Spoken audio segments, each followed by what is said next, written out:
Hasil hitung cepat lembaga survei yang menunjukkan angka golput hingga mencapai 46,91% di Pilkada Jakarta 2024 dinilai disebabkan karena kurangnya pesona para kandidat yang tidak menarik bagi mayoritas pemilih.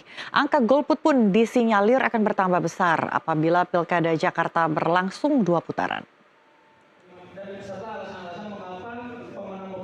Dari hasil hitung cepat lingkaran survei Indonesia LSI DNICA, terungkap angka golput dalam Pilkada Jakarta 2024 mencapai 46,91% atau hampir separuh dari jumlah pemilih.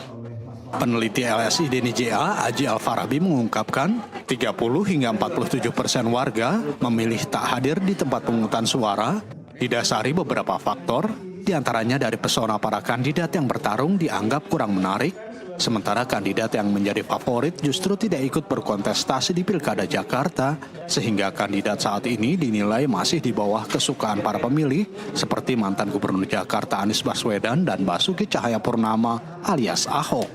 Kelelahan terhadap pemilu juga menjadi faktor penyebab para pemilih tidak datang ke TPS karena belum lama digelar pemilu presiden dan pemilu legislatif.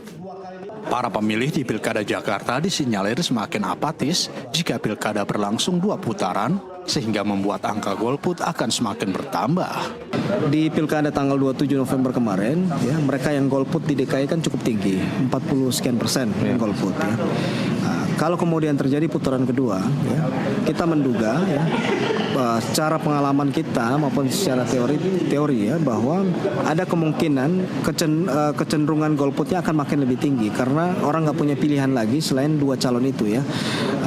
Kalau kemudian misalnya sentimen negatif terhadap Pramrano makin menguat, sentimen negatif juga terhadap RK Susona juga menguat, maka orang lebih cenderung untuk tidak datang ke TPS dibanding harus memilih antara 2 pilihan itu. Jadi memang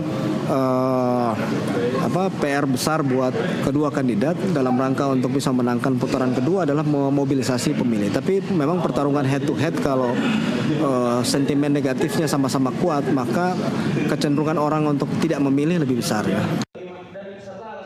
Seperti diketahui, hasil rekapitulasi perolehan suara Pilgub Jakarta saat ini baru diselesaikan hingga tingkat kota, di mana di kota administrasi Jakarta Timur telah terhitung tingkat partisipasi pemilih sebesar 60,04%. Dari Jakarta, Saiful Anwar, jurnalis NTV melaporkan.